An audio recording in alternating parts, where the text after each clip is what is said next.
Welcome to Fit Strong Women Over 50 podcast, episode 98.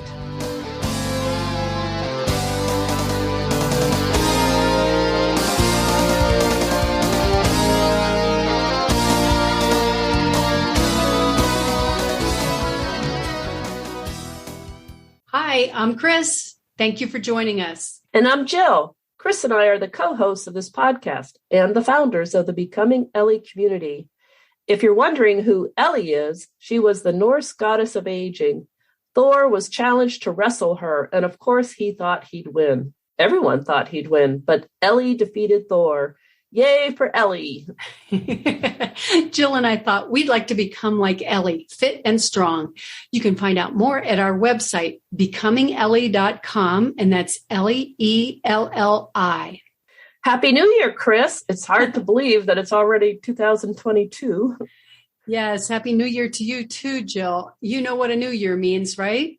Well, there's a lot of things that it means, but it's time for us to pick our 3 new words.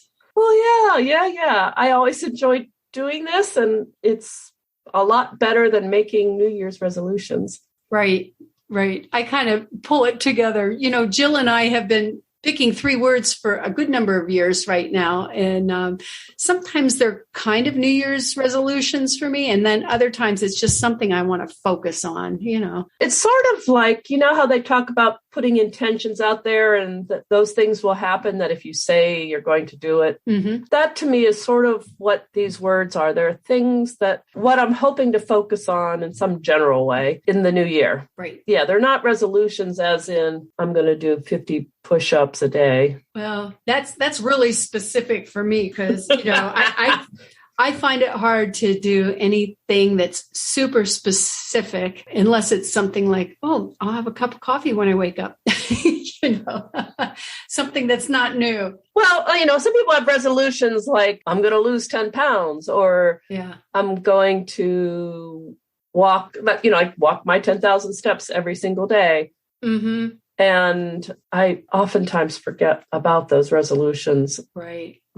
Unless they're habits. Yeah. And I guess that kind of leads into my very first word for 2022. And I started working on the word habit, thinking that would be my word. But I decided I was going to focus on a little bit more focused, and that's cue, CUE, you know, the thing that leads up to doing something, some routine. Because I understand to really make a habit, you need a cue, a routine, and a reward. That's based on some of the readings of different books. And do I have that right, Jill, or am I missing a piece? Yeah, I think, yes, you do. But can you tell what is a cue as far as habit goes? It's like when something happens and then you automatically do the next thing because it becomes routine. This is a negative habit. But when I used to be a cigarette smoker, I would have a cue of I'd have a cup of coffee, and that would cue lighting a cigarette. That was one of the hardest things about quitting smoking was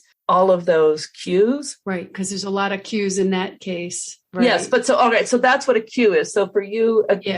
For me, I do a pretty solid bedtime routine. I've worked that really hard over the past few years because I have had trouble sleeping, and I know having a good bedtime routine makes for a much better day the next day. So part of the bedtime routine for me is putting my shoes near the door, you know, my workout shoes, making sure I have a workout outfit that's clean, that I like, that fits okay, that, you know, I have socks already, you know, getting things ready for the next day for something that I want to do, like exercise or what have you. So focusing on the cues for the results that I'd like to have by the end of 2022. Do you follow me? Yeah. If the habit you were trying to create was working out every morning or whatever, the cue is that your stuff is all ready. Including a filled water bottle kind of stuff. Yeah. Everything is ready. It's sitting right there and it's easy to go. It's one less reason not to do it, you know, because it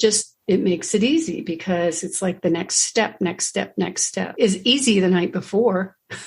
And the process of preparing triggers the habit the next morning, or at least prompts you. I wouldn't say the process. I think just doing it. It's easy to prepare the cue.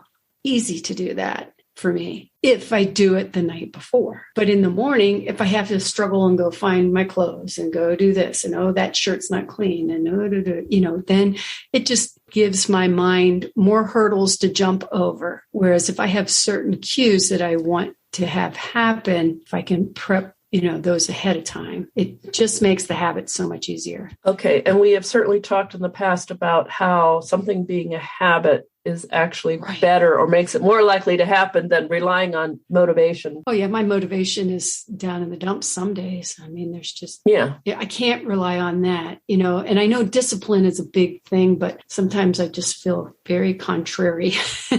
Discipline, can't rely on that. Just have to rely on, this is what you can't make me. Right.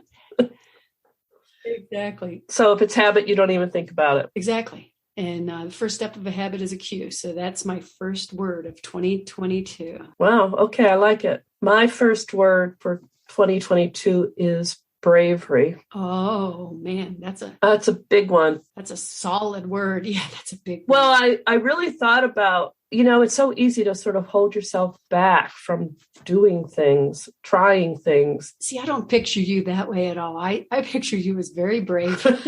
I really do. I want to be braver.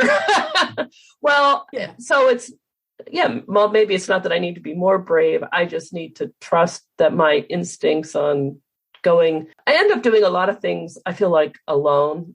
And I just, like I was looking at a podcast conference later this year and thinking, I don't know if I want to go there by myself and it's going to be whatever, but maybe I should just be brave and do it. I went to a bloggers conference once way back in 2008, and I'm very much an extrovert. So I had no problem thinking, I'll just go by myself. I remember getting into the elevator when it was time to go downstairs for the meet and mingle Friday night. Yeah. And all of a sudden I felt so shy. And it was the weirdest experience for me because I'm never shy.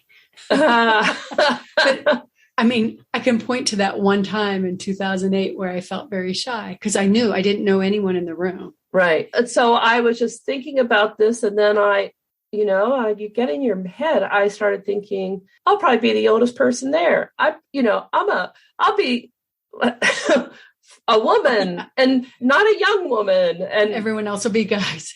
Right. I don't know. So bravery's a good one that way. Yeah. Yeah. So bravery, it doesn't have to be just going to a conference. It's just trying new things. And right. Well, I know a lot of women have trouble going out to eat and sit in a restaurant by themselves, but that's never really been a problem for me if I want to eat somewhere.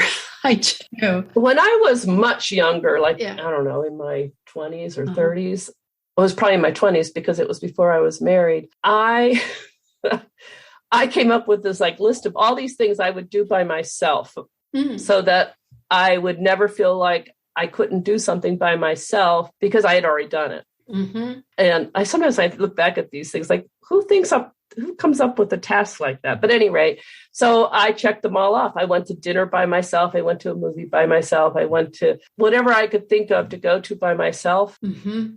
And that actually helped because I'm not afraid to go into a restaurant by myself, though I might select my restaurant a little differently if I'm by myself. Mm-hmm. And also it's very noticeable when you go into a restaurant by yourself, how they're like, we have seating at the bar.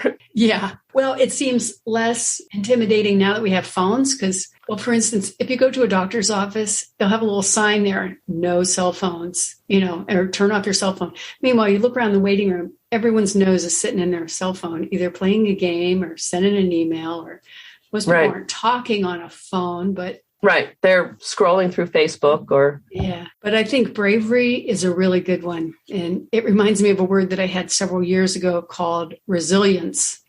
It's one of those really big ones that, wow. Yeah. That's cool. Well, my second word for 2022 is prep. And in a way, I guess it kind of relates to Q, but to me, prep is more about food and preparing the ingredients on a Sunday afternoon, planning my grocery list so that I have healthy foods and things that I love to eat that I know are good for me. That's earlier in the week. And, just kind of backing things up. I already have the grocery list that I know what I like to have. I don't know if you call it par stock, but I know what I like to have in the pantry, in the refrigerator, in the freezer, everything ready for my favorite meals. But if I don't print it out and circle what I want to get each time and actually buy those things in the grocery and prepare those things so that they're easy to throw together when I'm in a hurry or have competing choices, I don't do it. So prep, I think, is something that I really want to have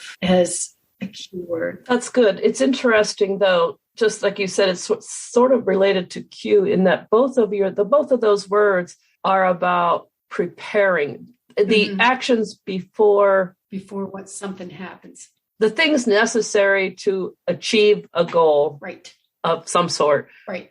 That's interesting. Obviously, is where your focus needs to be. Well, I know if I do those ahead of time things, this year's just going to unfold lovely. You know what I mean?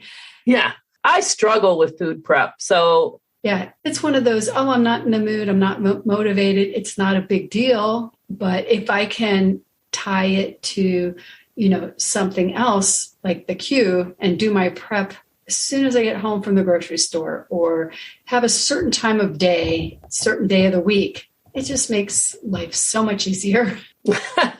Well, that sort of ties into my second word for the year, which is nourish. Oh, yeah. Because one thing I've noticed is that when I start to feel down or, this has been a rough couple of years, my instinct is to go to sweets, carbs, simple carbs. I'm not saying, hey, I feel like a bowl of quinoa or oatmeal or something. Let me have some broccoli. Hey, those muffins at the grocery store look awfully good. Yes. But also, I think nourish can mean, so it means eating healthy foods, putting good foods into your body, but also doing things to nourish your body, like, like meditation or doing things that nourish your spirit as well as your body. Oh, I like that. Because I thought about using something like vegetables for my word. Yeah. Well, that's so concrete. Yeah. But and I like words that have more than one meaning. Exactly. Yeah. Nourish the spirit, nourish the body. I love that. Yeah. I really need to do some food prep and be prepared with healthier choices. Mm-hmm. I hear you. Well, my first two words are before you do things. And my third word is actually after, and that's track. And so that could be tracking what I eat, tracking how I exercise, tracking my weight, tracking how many minutes of activity, tracking how many steps, all of those things. I really enjoy tracking. I don't know why, but it really gives me a sense of accomplishment. And even when things are bad and I track those, it gives me a sense of achievement. If I look back 6 months after I was not doing things I wanted to do, it's like, oh, gosh, good. Look at this. I'm back on track. Yeah. I'm going to throw a suggestion out to you if I may. Sure. Yeah. Get a tape measure, measure your waist and hips and right. The measurements. Take your body measurements, whether your chest. I like that idea. I do. Because the lifting and, the strength training changes those measurements much more than any of the other measurements. Right. And I forget about measuring body measurements. And your scale might not change much. Right. But if you lose body composition, yeah. If your body composition changes so that you're the same weight, but your hips are smaller. Right. Leaner. If you're leaner, that's the word I'm trying. Yeah. And I'm also not trying to suggest that you need to do anything. No, I like that. Because I do like tracking things like that. I think it helps show progress or helps show where I need more focus or want more focus, keeps me on track. I'm just throwing that in there as one more thing. Yeah. And it's the kind of thing you don't have to do it every day. That's for sure. How often do you take your measurements, or do you do it before different weightlifting programs? No, I tend to do it maybe more than once a month. Sometimes I'll do it every 6 weeks or 8 weeks. Sort of depends on what I'm doing and what if I think of it. And so like recently with feeling like I'm not eating as well as I should be, I forced myself to take my measurements to see where I was, because there are times when I really don't want to do it. And that's usually because I know they're not going to give me good numbers. Well, and that's usually like right after the holidays or right after a vacation. For me, that's the kind of thing, right? Yeah. So I do it and I'm like, what do you mean? I have a inch and a half more on my waist. September is a great time to take your measurements after a whole summer of lots of exercise. But January is a new year, new leaf, all that. Yeah. So I'm just throwing that out there with. No, I like that. What is the actual word? Track. But not to be confused with going to the high school and running around the track. That's not really how I mean. Track. I could, but I'm not. That's not the intention of what I have right now. I know. I get that. We'll see when we review the word at the end of the year. Big surprise. Oh, look at the track. No. How you did. Yeah. But it's more like footsteps, how many footstep tracking. So tracking food is the really tough one for me. Oh, really? I just struggle with getting that in there. Yeah. Yeah. I don't know why, but it is useful. Well, I've tracking calories is one thing. Just tracking meals, what did I eat? Oatmeal or eggs or, different recipes that I like to have that because it helps me get some better ideas for grocery shopping of things that I really like to eat. Because I find in the summer, I like to eat differently than in the winter. Of course, different vegetables are available. Well, right. In the winter, I eat a lot of soup. Yeah, soups are great. And, sometimes you sort of run out. Oh, I'm sick of doing that. It's the same old thing. If I have information to track, to go back and look at what I tracked, I just think that's really helpful because there's, I forgot. I love that. Well, that's good. I like to do it. It's just. You don't like to track food. Having the habit of doing it or having the discipline to do it is what I struggle with, because it's easy to track lunch and breakfast for me. Yeah. Because one thing dinner is harder because it has more variety. Yeah. And then the minute I make anything, like I made chili the other day, and then I was going to track my food. And then I looked at, how do I track this chili? I just found something in the database that said chili with meat and beans and picked it. So I figured it's close enough. Yeah. And sometimes I'll just track, but not include all the nutritional value, the carbs, the, fat, protein. But I really feel it's probably most helpful if you have all those macros and you have, more data. But even if I just track what I ate is good. Yes, I think having the macros is helpful because there are times I look at it and I think, how did I eat? Why was 70% of my diet today fat? Yeah. And you weren't in keto. Right. I wasn't doing keto. I was just like enjoying butter on everything. Yeah. My third word is structure. I really want to work on having structure to my day and structure to sort of the things that I do because, I live by myself. I work on whatever I work on is here. It's very easy to have a day go by and be like, oh, it's 3 PM and I haven't done anything. Or I've done, it's just, I don't think it's good for me in a number of ways. I don't think it's good mentally. I don't think it's good for me productivity wise.